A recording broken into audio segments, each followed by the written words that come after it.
Right. I'm about probably 3 minutes from it. Hope you guys can hear me. I'm wearing my Tour de France Champs-Élysées Santini jersey for 2025. And I hope to get some good clips for you guys. It's been a while since I've released a group ride video. But like last week, I wasn't feeling good. Those of you who follow me on Strava, I put a comment in there. I shortened the ride and turned around and went home. But hopefully we'll have interesting things and teaching moments in today's ride. Get your K's in. On this ride, I left Northampton, rolled into the woodlands, picked up the group at the Alden Village Center. We headed out on Honia Egypt Road. We went into the Grand Lake Estates. Got through Keenan, all of that's on camera. We got to Spring Branch Road. When we got to Gary, I turned it off. We went to Tri Lakes. We stopped at a store in Dobbins and then continued until 1486. I turned the film on again on Johnson Road. Then I stopped filming when we got into the forest. We took Bethel, came down 149 to Hidden Forest Road on Mount Pleasant Drive, which brings us to 1097. We stopped in Montgomery, then continued 2854. We took Capitol Hill back to Fish Creek. Ended up doing about 1,000 meters of climbing, so about 3,200 feet, which is pretty good for our area. It was a very challenging ride. Temperatures were high, but we were well hydrated. I think you would like the clips we put together for you.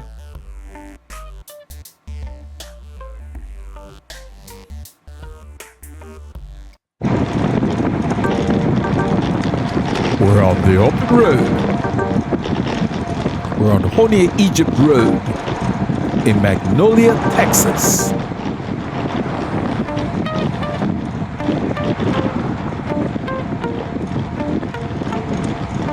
This is one of the roads in the area that when I get on it, I just want to ride. I like this road. It is not the smoothest road. It just has what I call patina or character. That road we just passed in our curve is called Mulligan. There's a golf course east of here, and they own that property, so they named it Mulligan. Those of you who play golf, you know what a mulligan is. You basically take a mulligan. I think it's like when you get up to like 12 strokes or something like that, you take a mulligan, so you don't keep holding up the play when you just can't complete the par or whatever. The golfers on this channel probably know better than I do. I used to play this golf game on a video. I think it's the Wii. It was pretty good. You could kind of dial it in. It was fun. You know, I'm not a golfer, but I enjoyed the video game. Yeah, I'm behind this guy, and his bike is a musical instrument. I don't know what is going on with it, but every part of it is ticking and clapping, and if it were to be brought to my shop, I wouldn't even know where to begin. Listen to it. If your bike is making these kind of noises or something similar, get it checked out, because something's out of alignment or not tight enough, and you can break stuff. Don't ignore noises, even in your car. An unusual noise means something's up. You're going to hear him kind of wheezing or coughing. He has exercise-induced asthma. He's ridden with us a few times. In a few kilometers, he will wave me up and he will back off the pace and ride and do his own thing.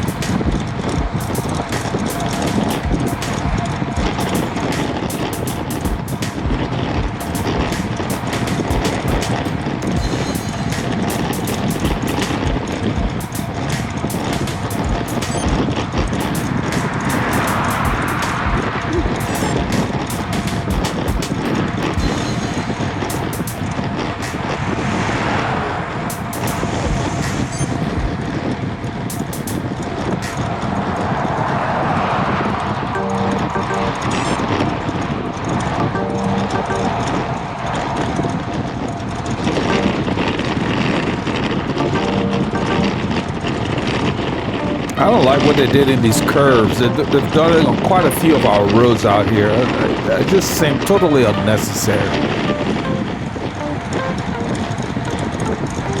And it doesn't help bicycles, and it probably doesn't help motorcycles either. It's actually more slippery when it's wet for us two-wheel vehicles.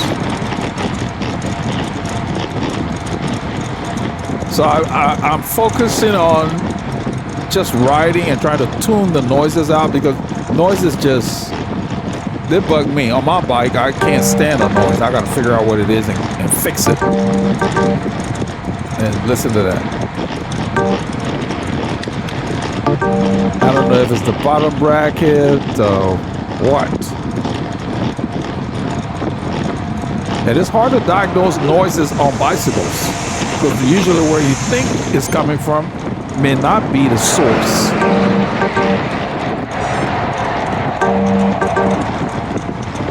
The group slowed down. That's why I'm on the left and I'm alongside him. To avoid braking, I just kind of coast.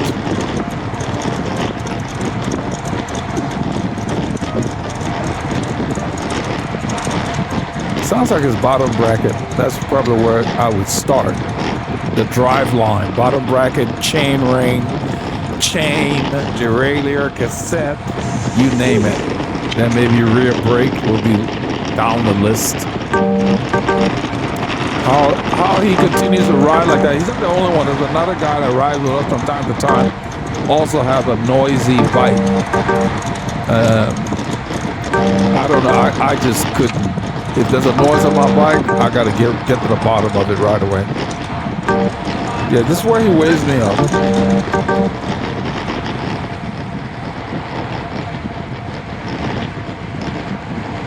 And look how quiet it is. Making noise, get it serviced. The riders will thank you in their minds.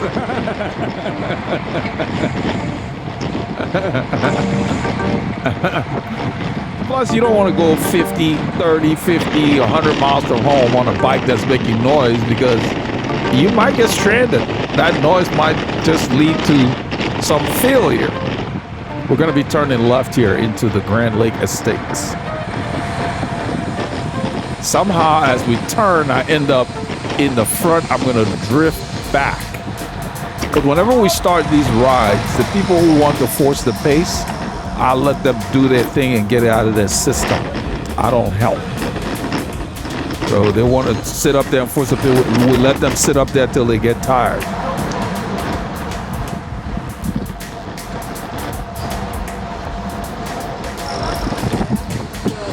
So I don't want to be up here. I'm going to drift to the back.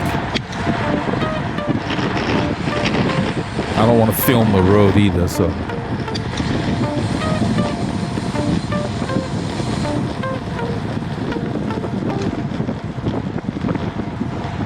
So I'm on Doug Shot's wheels here. Doug ends up shortening his route. Doug does a lot of, the guy in the frame here. Doug does a lot of gravel racing and gravel riding. He'll do like 120-mile gravel ride on a Friday and then come on Saturday and do this ride. And I thought I was crazy. This is where I'm drifting back. I'm letting people come up. I'm going to drift to the back, get everybody in the shot, but just not to end up going in the front. There's my brother, Paulie Longa. That's Abby on the left. But what I was saying was that Doug will do 120 miles on Friday, gravel riding, then come and do 100 miles with us or 80 miles with us on Saturday. And also Abby on the left with the gold Rafa jersey who's moving up. Abby will do like 140 mile on a Monday, and then Tuesday he'll do a 75 or 80 mile group ride that he puts together. You know, these guys are putting in massive kilometers. So, you know, these boys, a lot of these guys are retired or semi-retired, and they have a lot of flexible schedules. And not everybody's retired that does these rides. We have riders that are pilots. We have lawyers. So they have flexibility. and they just plan well and manage their time to where they're able to get big miles in and then go to work later in the day or whatever.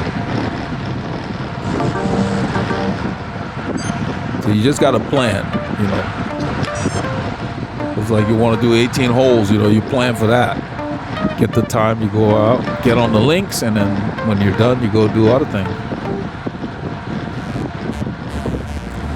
So this ride just stayed fast. We're doing 22, 23 plus most of the day.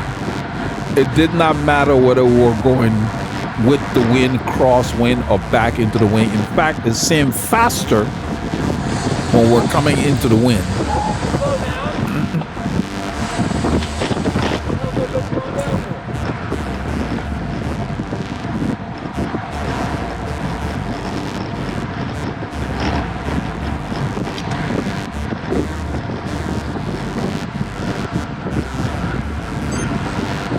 So we're doing about 23, 24 miles an hour.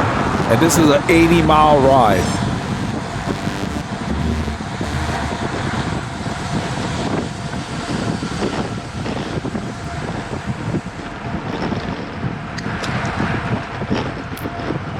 So when they're riding like this, you want to make sure you're efficient.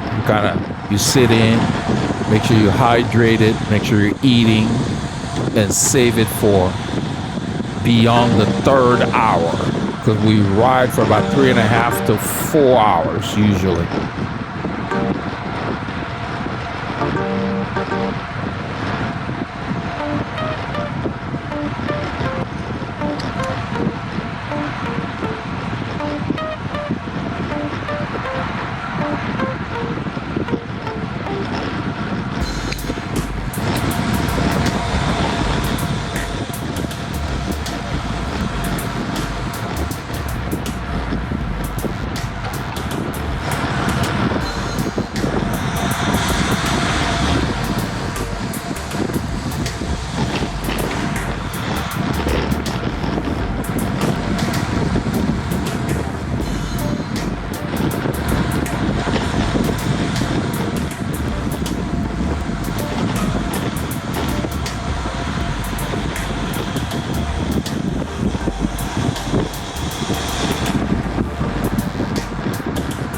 I try not to slow down too much on this descent because, as you may have noticed, we're going to hit a little bump up there. So if you have all this momentum, I don't want to break either. That's why you see me to the left of Paul here. I want to take all the momentum from that downhill to roll into this one. Save the energy for later on. Because now, here in my mind, I know there's going to be a lot of climbing throughout this ride. This is just the beginning of the climbing that we're going to face. That's the way you have to think. You want to know where you're going, how long you're going to be doing it for, and so you pace your effort, siphon how you dose out your efforts.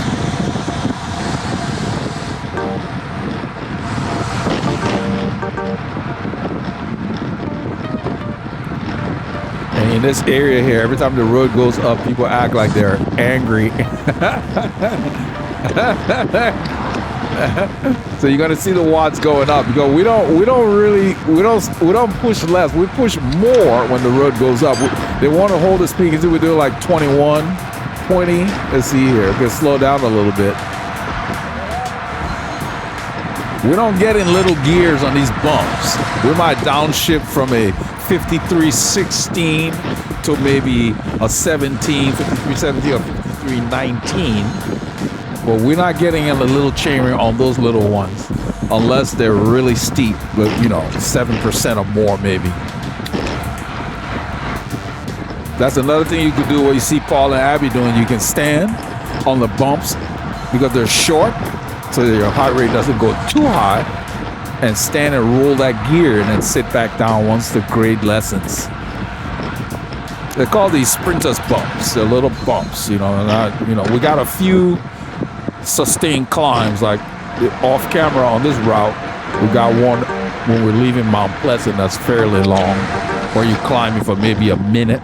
Yeah, you don't want to stand that long unless you've been training like that.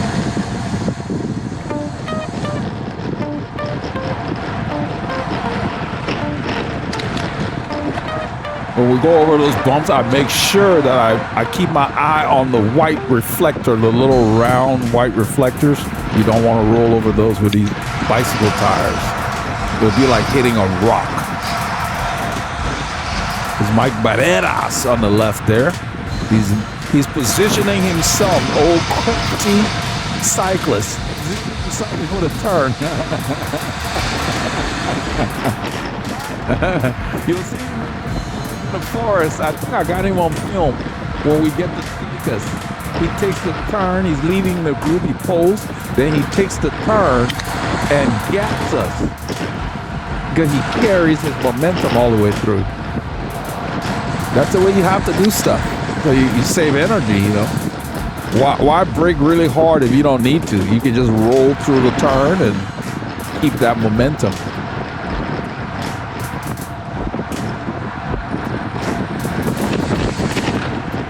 So when I'm riding with the group, I'm not waiting for these signals that you see Paul and Abby giving. I look around them.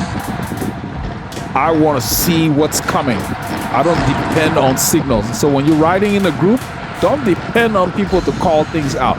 It's nice if they do, but you need to be aware of what's coming. You need to look around them. That's what you see right here. I can see around them. When you see the camera looking, it's almost like my eyes. So I'm drifting left or right, especially when they slow down. Sometimes I lean over and look around them. I want to see the road.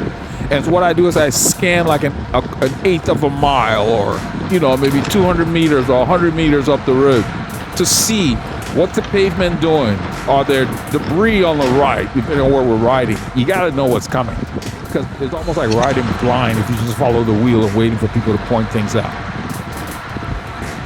It does not mean that they shouldn't, because that can create havoc, you know, because if you're leading a group, you really should be their eyes and ears. But you, the following rider, should not depend on that.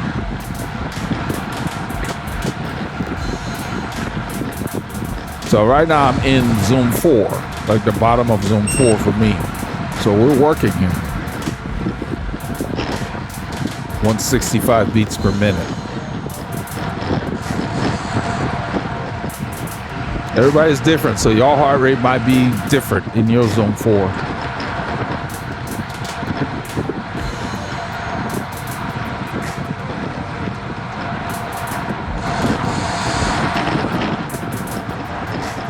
And later in the ride, you'll see I will be working in the top part of zone 4 to the bottom of zone 5, 173 beats, 174 beats per minute.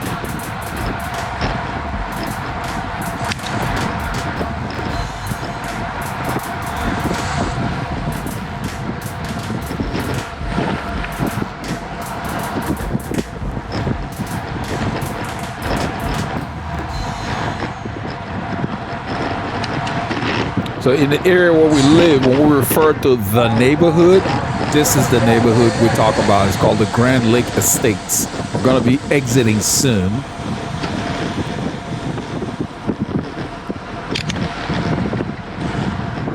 We no longer have the codes that we used to have, the little codes to get in and out, but there's enough car traffic to trigger the gate.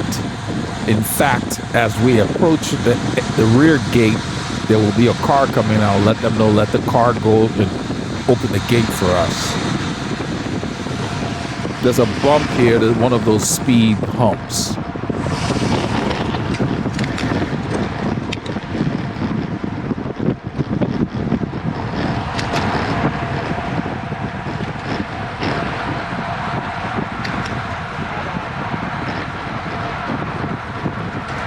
So right here we can see the gate and we can see that it's closed. And I'm gonna let them know there's a car coming, so let him go by and open the gate for us.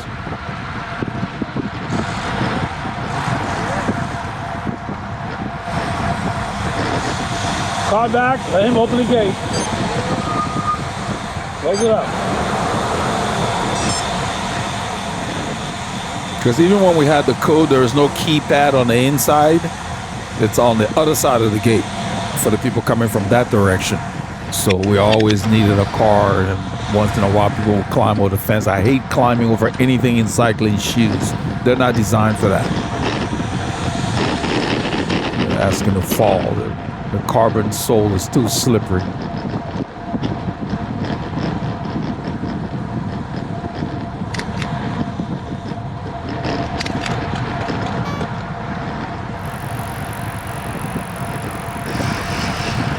That's Michael Bradbury on the right from across the pond. Mike Banelas on the left from San Diego. We call him San Diego Mike.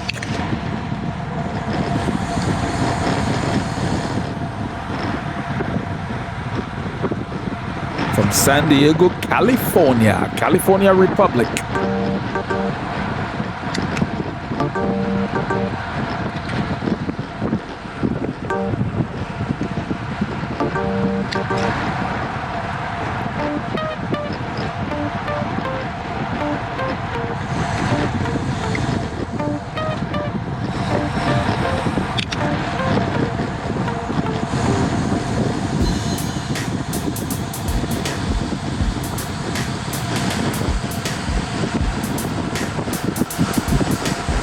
So in this direction, we're a little wind aided here because the wind usually blows from the south, and sometimes, most of the time, it's southeast, meaning behind us and from the right. But then there are certain days of the week, especially this year with our weather patterns changing, we'll get southwesterly flows.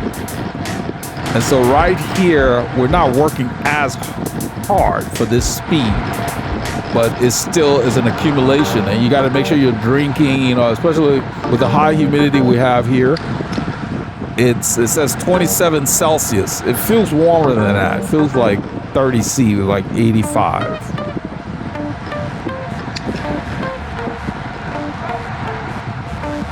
And you're supposed to drink every 15 minutes or so. Drink something. Just put a little something, even if you're not thirsty. Because if you don't, when you stop, let's say you stop at a store or whatever, or you get home, your urine will be like peppered with the lactate that you've created. It'll be yellow. You don't want that. You want to make sure you're hydrated. And so sometimes right after you stop riding, just drink. That's the first thing you should do. Get some water in there. It helps you recover. It's not good for your body to be dehydrated when you're exercising, especially in the heat.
So most of the rides that I do, when I get back, my nominal power is around like 130 to 150, let's say, usually. On the very hard rides, they're probably a little higher. But the power is all over the place because every time you soft pedal or you coast, see now it says 0. So that average falls. So the power really is something good to train with. Let's say if you're climbing or whatever and you want to pace how you dose out, I mean, that's one way you could do it. But I don't really look at that stuff when I'm riding. And I really only use the power meter when I ride on Saturday and I'm going to film for the metrics for this video. The rest of the time, I just ride. Because it doesn't matter what your power meter is saying. You got to do the work if you're going to ride with at a certain pace, whether by yourself or with a group. I prefer heart rate because that tells me how my body is responding to the efforts I'm putting out.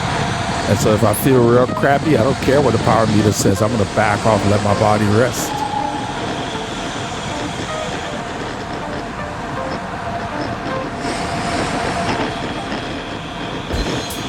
We're going to be turning left. We are entering the little area called Keenan. We're in Keenan, Texas. Keenan. You blink, you miss it. This is Keenan Cutoff Road. The cutoff to Keenan, Texas, I guess. It goes east and west between 2854 to our rear and westerly to Highway 149 that we're headed towards. And this road itself is very bike friendly. It's always had a shoulder. They repaved it a few years ago and the surface is much better, but it's not heavily traveled. These are all rural communities.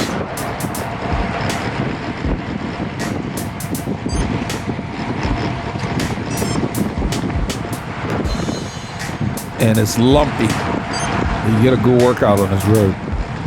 So we're definitely working for this 20 mile an hour here, because it's going to be between 2 to 4% when we hit the lumps.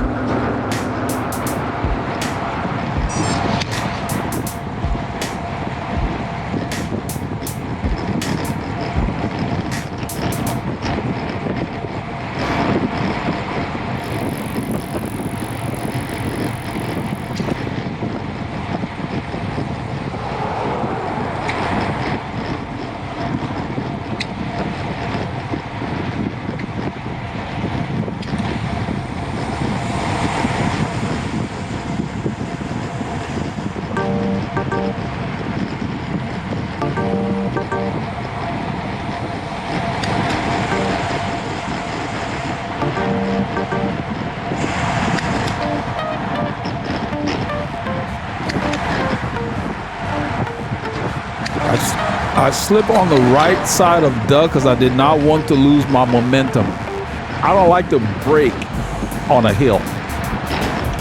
It's just inefficient. It takes more watts to get started again. You probably saw 500 watts up there. We're working here. And now it's going to back off. It's going to level off here. Then in a little bit it's going to kick off. There's another little bump coming. You can see right there. It kicks up probably 4%.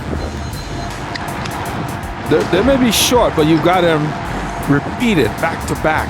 And so over the course of 3 to 4 hours, yeah, you feel it.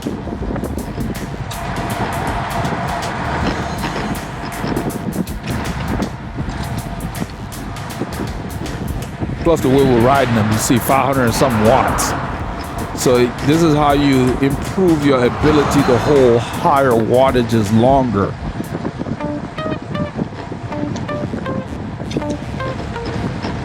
And gearing is important.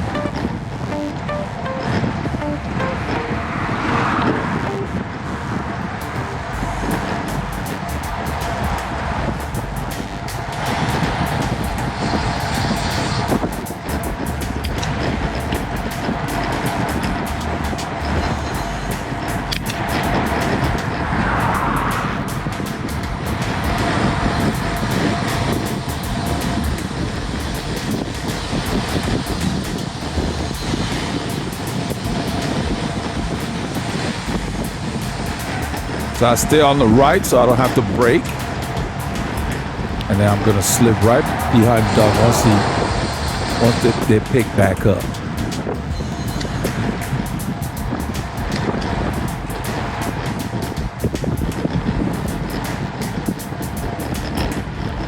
So you have to look at riding in a group kind of like you're skating almost.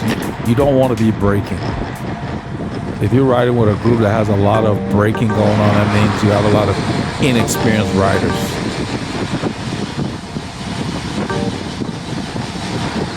You see everybody's just using the road, the wind, or whatever to slow down. We're descending here. So we're getting pulled along.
Those tweets you're hearing are the warnings from my radar that's letting me know that cars are coming from behind.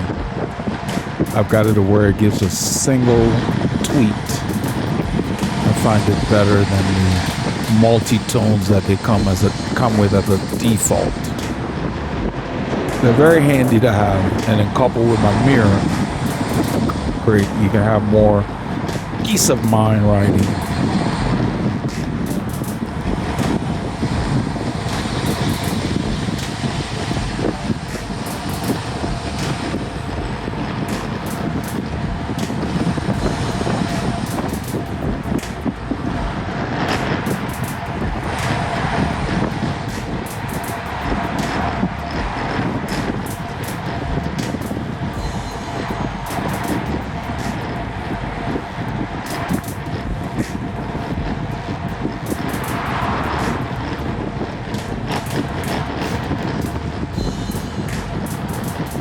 We're approaching the FM. I think it's probably just called Highway 149. It's not a farm to market road. I don't think.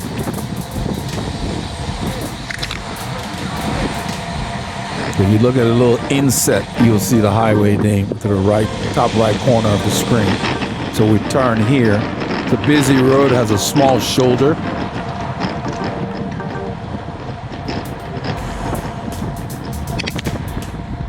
We're only going to be on it for maybe a mile, about 1.5 kilometers.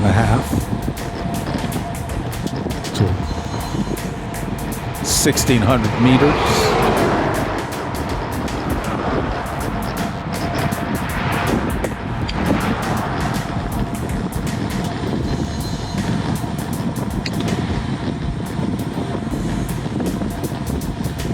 The speeds are higher, so I'm leaving a little bit of room so I can watch for debris, because sometimes there's a lot of stuff on this shoulder.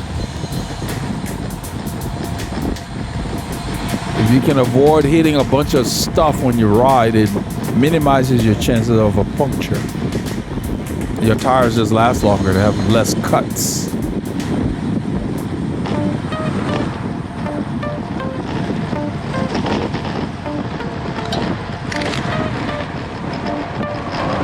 It's a 3%.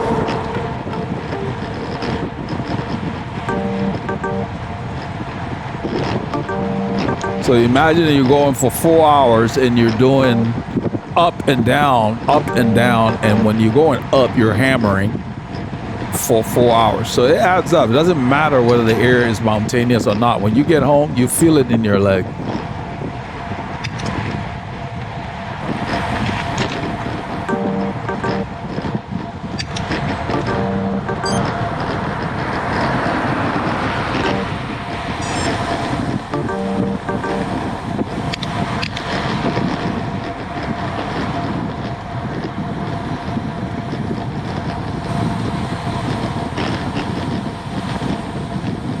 So we're turning on Spring Branch Road.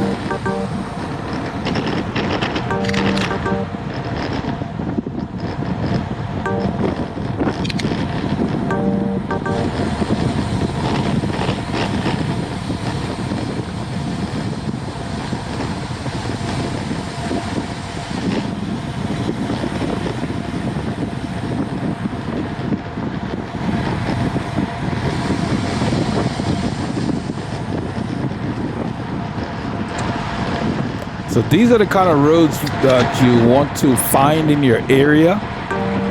Low traffic volume, fewer intersections. So you have a high exercise potential. You can ride about 6 miles or more before you come to an intersection. So you can get a good workout. They're out there. You just got to look for them. If you're new to your area, talk to a bike shop. You know, they'll tell you, or go to a group ride. The groups usually will show you where to ride in your area.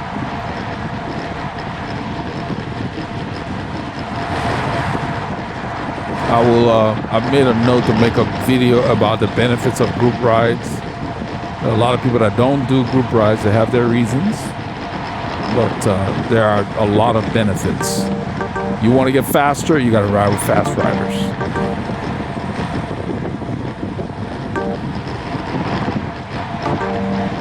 I mean, you can put your own group together or find a group that is close to your needs. There's no such thing as a perfect group, because somebody always shows up that wants to disrupt things, and it all has to do with the character of your group and whether you guys are disciplined enough to ignore the people who are trying to do what the group is not doing.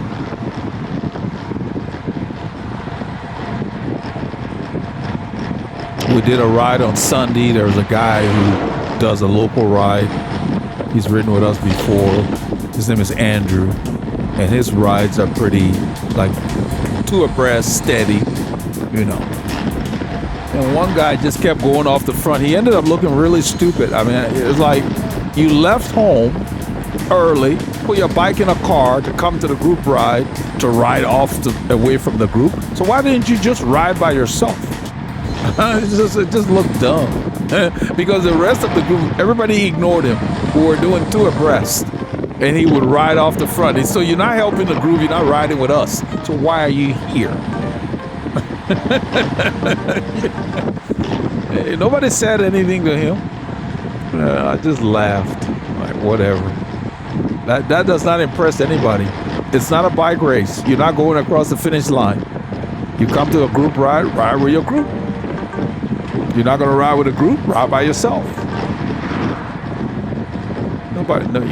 Nobody cares. And, so when you get with a group, find out how they ride. If you're with a group that they have attacks, they have people going off the front and then they get chased down, then that's fine. But if you're on a group like the group I'm talking with that we rode with on Sunday, if it's a group that's just going out for a steady ride, it wasn't a cafe ride, it was more of a steady baseline work, so to speak. 2 abreast, people would pull as long as they wanted, then they would pull off, the next 2 would continue. So if everybody's riding together like that, what are you going off the front for? Because nobody's going to chase you. That's not what this group is doing. That's what I meant, that it just looked dumb.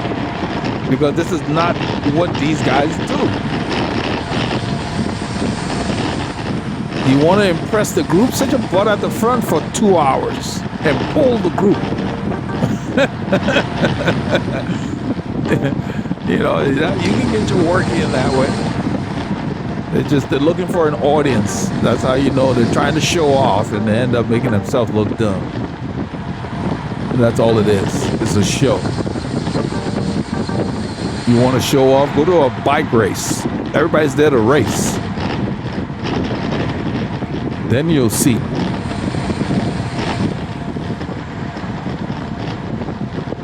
These are the people who never go to a race. They want to race on a group ride.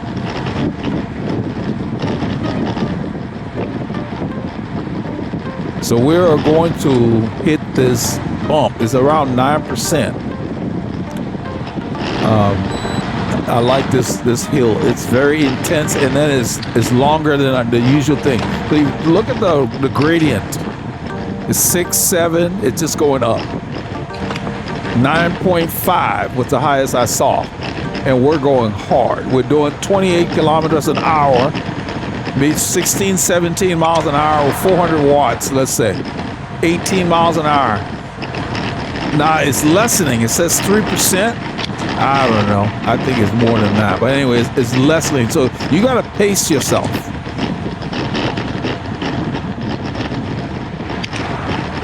And the guy in front of Doug is having trouble staying on Laura's wheel.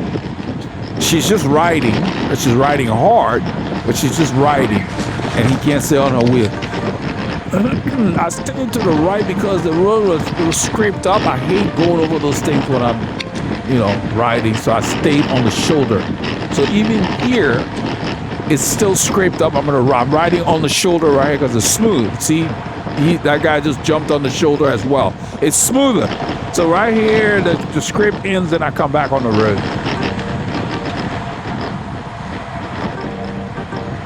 So now I'm in the middle of zone 4, 172 beats per minute. This is race pace. The guy pulled up. I'm just going to stay on Doug's wheel. In a little bit, I'm going to end the film because I sit on Doug's wheel. He pulled for quite a while. But by keeping my effort reasonable on that 9% climb, I was able to stay on the wheel, keep the effort up. You don't have to chase everything. Because if you keep your effort steady, the people who jump that can't keep it steady, you will pull them back in. So Doug just continued riding steadily. I stayed on his wheel, and now we're 1 and 2 in the group.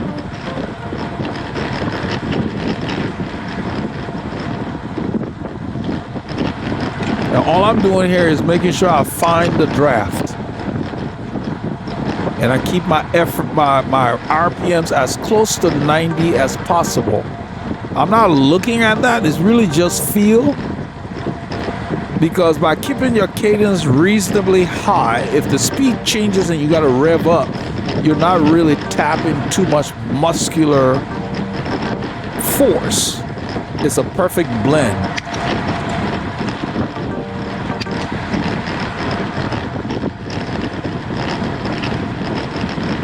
And you see my heart rate has dropped. We're still working and my heart rate is going down. That's why you've got to make sure you're in the draft.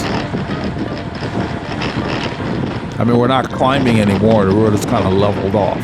But you've got to take advantage of that. So my heart rate has dropped like almost 12 beats. And the reason that is happening is because of the conditioning we do with all those long rides. If you don't do that, your heart rate takes longer to come down, and then you can't recover for the next effort. That's why you've got to train consistently. You got to ride your bike. You got to have a plan. You got to have your base.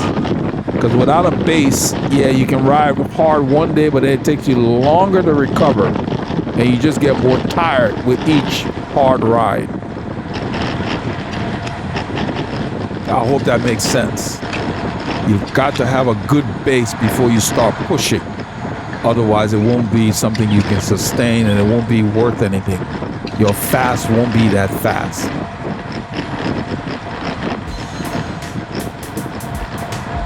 The road starts to go up again. Probably 2-3% with that.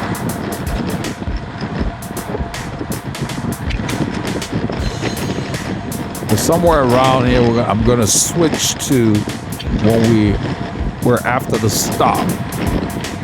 We're right here. I'm still on Doug's wheel.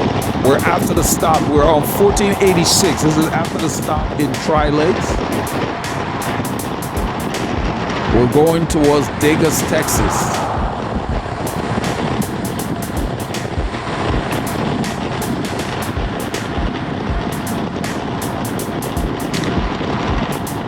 There is a descent that we've come down. We're approaching the city limits. And I think Abby is sprinting for the city limits sign, or he's on the left there. He'd come from the back and he went up on the side there. We're doing over 30 miles an hour.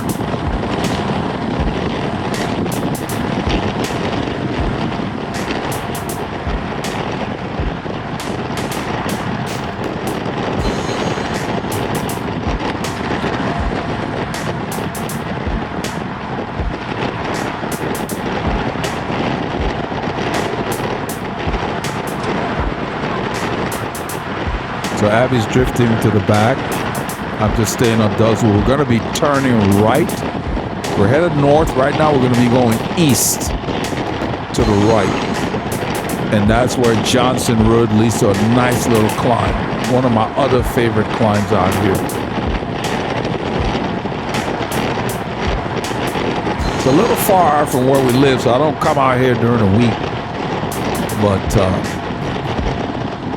I think it's at least a 2-minute climb or more. It's a pretty long climb. I'm talking about the first part, but then it has rollers after that. So you do have to monitor and measure your effort. This is Degas, Texas. We're going to turn right. That's a store on the left there. I don't like stopping there. It's not as accommodating. The comforts are kind of sparse. It's like an old building that hasn't been kept up with. So we don't stop there often. Nowhere to sit. It's just not comfortable. This is Johnson Road. You see Mike Barrera is in the middle, in the distance there. He was leading the group, and he carried his speed when we turned, and he's up in the distance. I don't know if you can see him up there.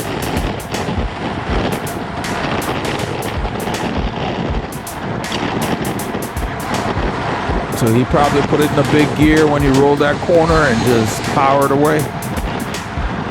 So we didn't change our pace. We're just riding. I think Laura is in front. Yeah, Laura's pulling. And with this group, that's fine because we just pretty much do whatever. We're riding. If you want to go off the front and somebody chooses to go with you, that's fine. This group does not restrict what riders need to do other than being safe. Whatever you feel like doing. That's why I mentioned earlier, when they're at the front pushing early, I just sit in. Let them get it out of their system. If they can do that for 4 hours, be my guest.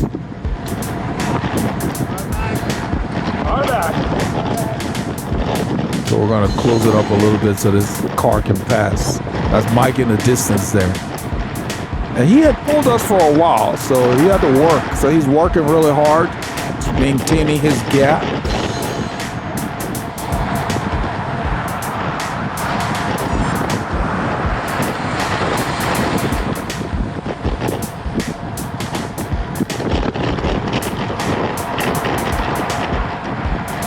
But we're just keeping the train moving 24 miles an hour. In a little bit, it's going to start. It says leveling off. It's going to start going up. This is where the climb kind of starts. If you look in the distance. And this goes for a bit. I'm going to look at a clock. Let's see, 9:04. What does it say? 9:04. We'll see how long this takes. Because I have not timed it while I was riding it. That's the way I do these climbs. Is it 2 minutes or whatever. So when you're doing your training, you can kind of know. So we'll see how long. So we'll pass Mike here. Mike's going to slip in the back. Right here is where Doug pulls out. I don't think he wanted to do the whole ride. So he's going to turn towards Taco where this road comes out. He's going to go back and shorten his ride. And that was Clement Chapoussin that pulled out. He'd been on vacation for a few weeks. So I just rode up to Paul's wheel.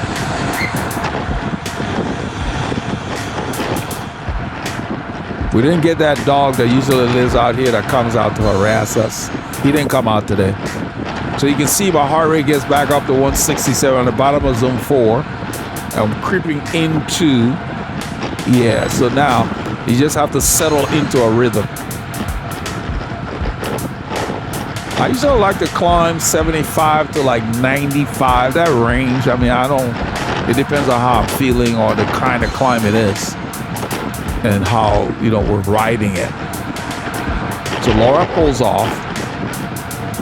This guy, I think his name is Adam. This is his first ride with us.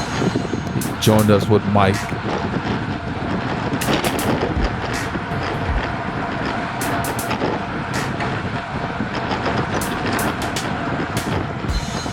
So 4.5%, 5% climb. I love this road. So now we've been on this climb for 2 minutes, 49 seconds. This stretch of it anyway. So this is a nice length. You can get a good workout on a climb like this. This leveling off says almost 2%. That has little bumps. Then at the end, it kicks up right before you descend that you see in the distance there. See, 2.5, 3, because you feel it more than anything. So let's see, 3.3. Okay, so 3%. Let's see. So the average might be 2.5, 3% over the. Let's see, that was 3 minutes. So it's a 3-minute climb. So if you can find a 3-minute climb and do some repeats on it, you get a good workout. If you want to improve your climbing, you got to ride hills to be good at it.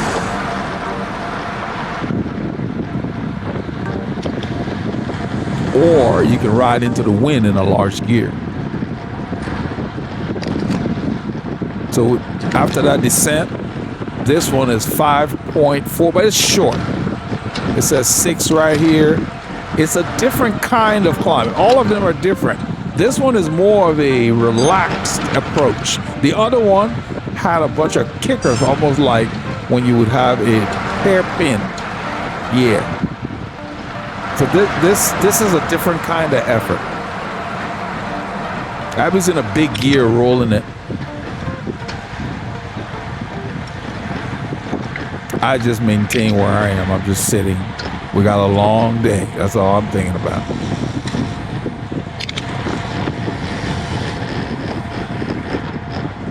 So our group is the kind of group where you want to come and go off the front. That's fine. Because there's always a price to pay. If you don't pace yourself, that's why we tell everybody to get the route. You know, if you don't play well and you have issues, at least you know how to find your way home. The Adams don't pull up to the left. And Paul is just maintaining the same pace. Adam didn't slow down much. Paul is not really changing the pace.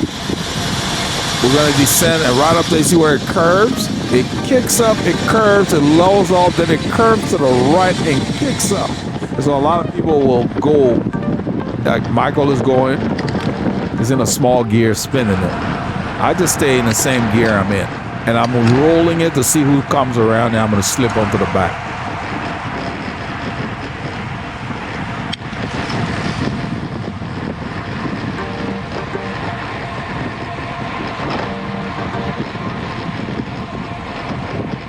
They're expending a lot of energy. I'm thinking, man, we got to go into the forest. We got to go Mount Pleasant.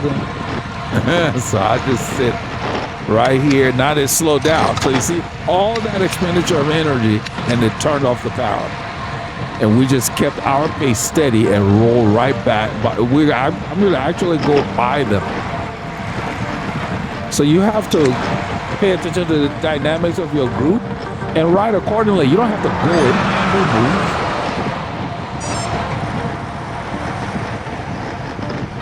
Because if you empty your tank at the wrong moment and you don't recover, you can have issues.